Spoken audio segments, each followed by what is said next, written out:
अक्षय, पवन, विनय और मुकेश, ये 4 दोषी जिन्हें फांसी की सजा सुनाई गई थी। 6 कुल आरोपी, जिनमें से एक आरोपी राम सिंह ने खुद को फांसी लगा ली थी और एक जुवेनाइल आरोपी जिसे सुधार गृह भेजा गया था, जिसके बाद वो रिहा हुआ था।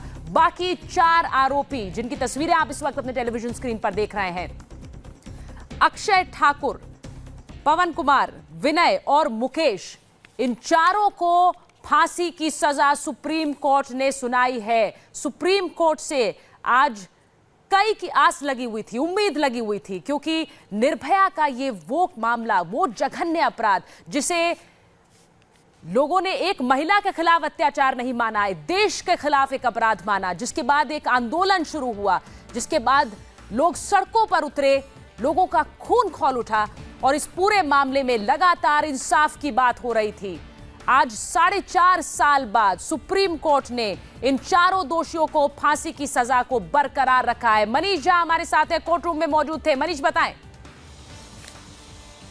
देखिए सुचारिता, अभी सुप्रीम कोर्ट ने निचली अदालत और हाई कोर्ट के फैसले पर अपनी मुहर लगा दी है, यानी कि उन चारों आरोपियों को फांसी की सजा सुनाई गई है।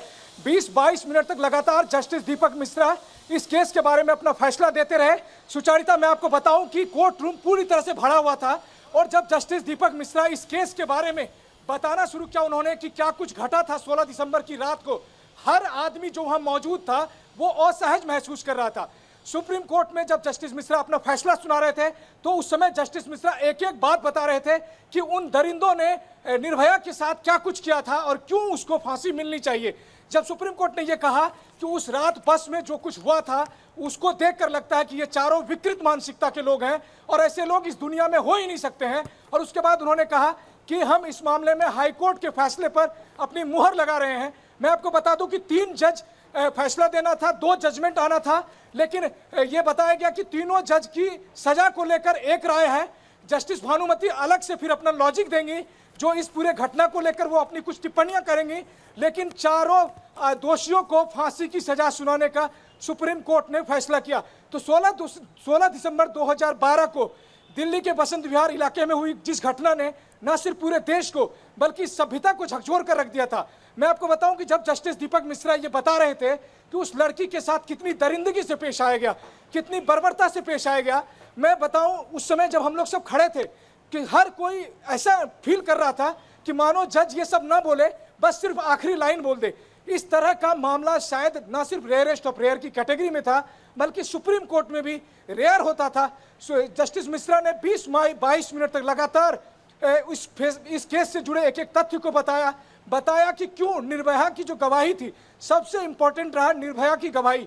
निर्भया ने जो मरने से पहले अपना बयान दिया था, जो डाइंग डिक्लेरेशन दिया था, उसमें उन्होंने जो जो बातें कही थी, सुप्रीम कोर्ट ने कहा कि कोई इसमें संदेह नहीं किया जाना चाहिए। उन्होंने जो कहा वो सब कुछ एक एक बात जो सच कही उन्होंने, वो सब आज लोगों के सामने है। इसके अलावा जो बस में जो डीएनए सैंपल कलेक्ट किए गए थे उन आरोपियों के, इसके अलावा निर्भया और उसके दोस्त के जो सामान कलेक्ट किए गए थे उन आरोपियों के घर से, इन सब बातों को लेकर सुप्रीम कोर्ट ने माना कि सारे सबूत ऐसे हैं जो अकाट्य हैं। सुप्रीम कोर्ट ने माना कि पुलिस ने सही ढंग से और मॉडर्न तरीके से इन्वेस्टिगेशन किया है और ऐसे में कोई राय नहीं है, कोई संदेह नहीं है कि क्यों न इस फैसले पर उन सबूतों को तरजीह दी जाए, और उसी के आधार पर सुप्रीम कोर्ट ने चारों दोषियों को मौत की सजा सुनाई है। यानी कि सुप्रीम कोर्ट ने जो अपने फैसले में कहा कि जो घटना घटी वो लगता ही नहीं है कि इस दुनिया में रहने वाले लोगों ने किया है, तो सुप्रीम कोर्ट का मैसेज साफ था कि जब ये लोग जो इस धरती पर रहने लायक है ही नहीं तो इनको धरती पर क्यों रहने दिया जाए। जी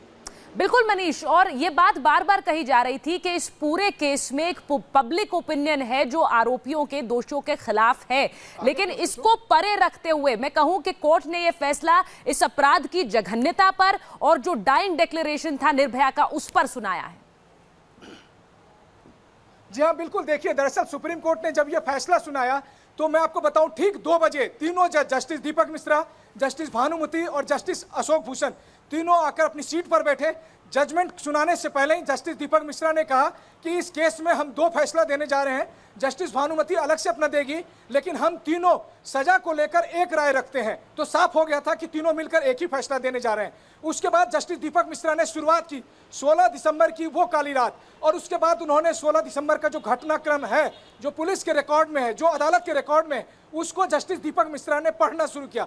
जैसे जैसे समय गुजर रहा था, जैसे जैसे मिनट गुजर रहा था, तो लग ही नहीं रहा था कि फैसला सुनाया जा रहा। लग रहा यह था कि एक बार हर कोई उस 16 दिसंबर 2012 की उस काली रात को अपने सामने महसूस कर पा रहा था।